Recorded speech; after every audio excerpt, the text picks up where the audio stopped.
This video and other social media posts are for religious educational purposes only.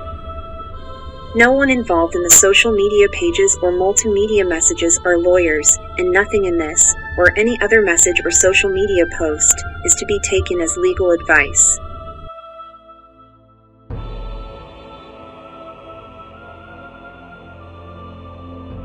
Olarum bal jate vartor narvore. As said in the traditional Mandoa, in English it means, welcome and good morning, my brothers and sisters. This is Udesla Jorir. I am the co-founder of the Way of The Mandalore Religious Movement. We are a registered domestic nonprofit in the state of Ohio and a legal 501c3 private charity. And we welcome you once again to the sermon messages for the Way of The Mandalore Religious Movement.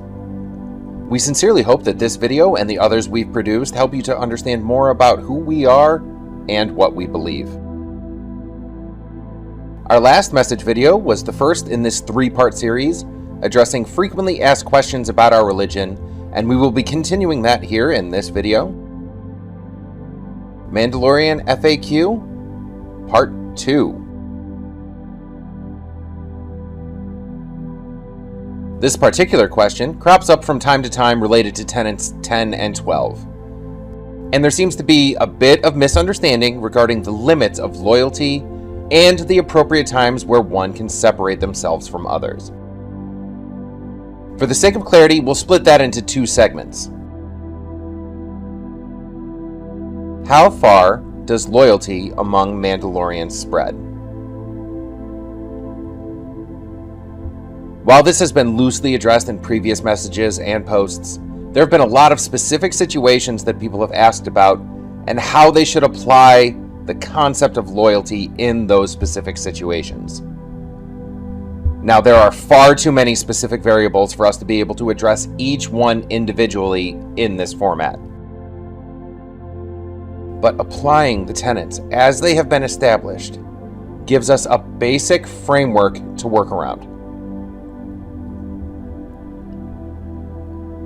You do not need to be close friends with all other people who have decided to keep the way. And you do not need to agree with them about every social issue or opinion that lies outside the way. It's even acceptable to dislike other Mandalorians. That's fine. Remember, this religion is made up of individuals from every demographic and every walk of life who have voluntarily decided to take on this religion and keep the way to the best of their individual abilities. At times, there will arise things like personality conflicts and differing opinions on specific topics outside the way. Does that mean we should cast people out who have different preferences based on majority rules or the mob mentality? Absolutely not. At times, when we see a fellow keeper behaving in such a way as to be antagonistic or otherwise hostile in the wrong context, it is acceptable and encouraged for those close to them to take them aside privately or in a small group to express their concern regarding this behavior. This is not a betrayal of Tenet 10, but is in fact an example of its intended application.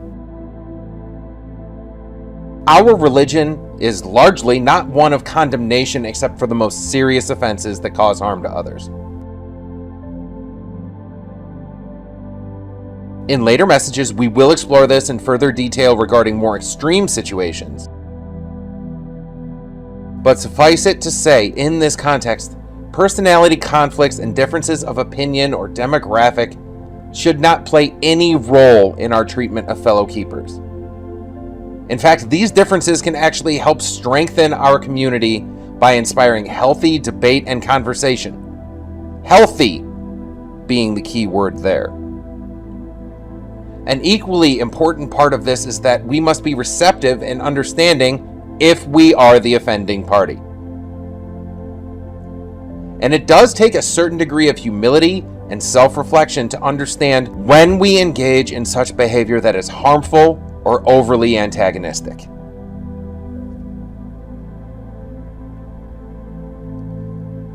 That is not to say that hard lines should not be drawn in regards to some issues. But there is both a right way and a wrong way to address these issues.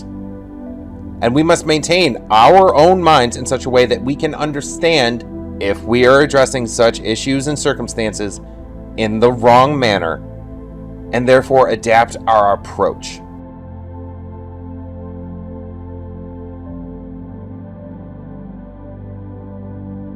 In what circumstances is it acceptable for a Mandalorian to separate from friends and loved ones while still keeping Tenet 12?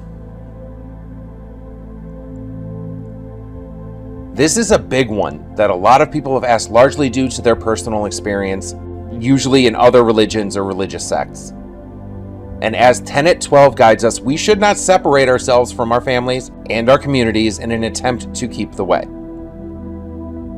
This is a complicated issue, again, with too many personal examples to address them all in detail. The main emphasis of this tenet is that we should not believe that we must separate and isolate ourselves from those outside the way.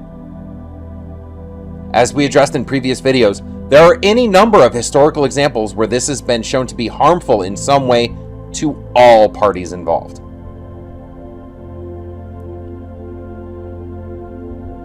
But most questions in regards to this issue refer to the situation where an individual's family or their social group are hostile in some way to the teachings and tenets of the Way of the Mandalore. So how should we deal with those close to us who express concern or even admonishment to those of us who choose to keep the way? The most common concern expressed is that families and friends think that someone who has chosen to keep the way is somehow betraying the faith they were raised in and therefore their family. Now, this is not a unique situation for keepers of the way. People who convert from one religion to another often face emotional manipulation tactics and other forms of guilt bombing and personal attacks from their family and closest relationships. Most bigotry in these circumstances comes from a lifetime of indoctrination and an unwillingness to learn what other people actually believe. Many people have been conditioned in such a way that they take conversion as a personal attack, that your religious beliefs will affect their stance in their communities. That aside, often underlying that is the legitimate concern that you could have been ensnared by a quote-unquote cult, or that you are risking your eternal soul. Know first that sometimes the opposition to you becoming a Mandalorian has the root of love and concern for you. This isn't always the case, for sure. Sometimes it has more selfish motives. And again, every situation is different. The best tactic we suggest in most cases is to engage in honest conversation with them in private. Remember that they will most likely be ignorant of the way and the teachings and principles it espouses. And many people, once they learn what the way actually means, will accept your choice even if they don't condone or agree with your religious beliefs. And that is not always the case.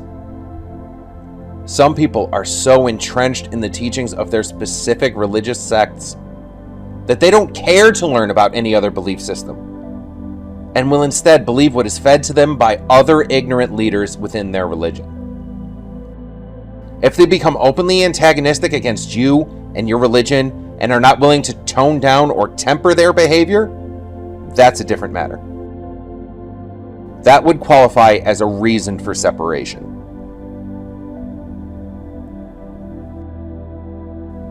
They may also, at times, attempt to reconvert you to their religion. But as long as they do so in a respectful manner, that alone is not grounds for separation. After all, many religions, including our own, teach that members should reach out to those who have strayed because of their legitimate love and concern. and this should be respected as long as their motivation is honorable. Should they become combative or openly aggressive against the Way, you are permitted to remove yourself from these situations and relationships for your own mental and religious well-being. Separation from loved ones is a last resort, and that needs to be emphasized. If family gatherings or conversations devolve into ignorant criticism or outright attacks on your religion, do what you can within reason to alleviate their concerns. The tenets tell us that we must not be ashamed of our religion, and specifically Tenet 11 teaches that we should spread the Way to those who will hear. But if they are not willing to hear, it is not a failing on your part if they choose to remain willfully ignorant.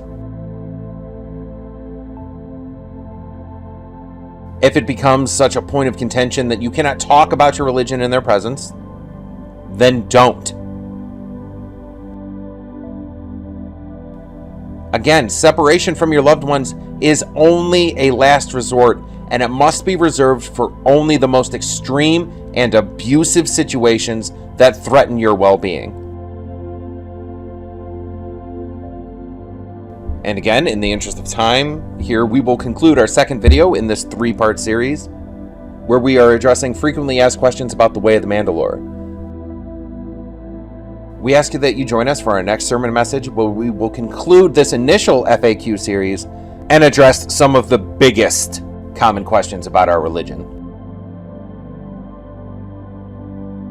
Again, this is only the initial FAQ sermon message series. We will be doing others in the future. So if you have questions, please submit them either in the comment section here or on any of our various social media platforms. You can use this QR code or click the link tree in the description, and we will get to them at an appropriate time.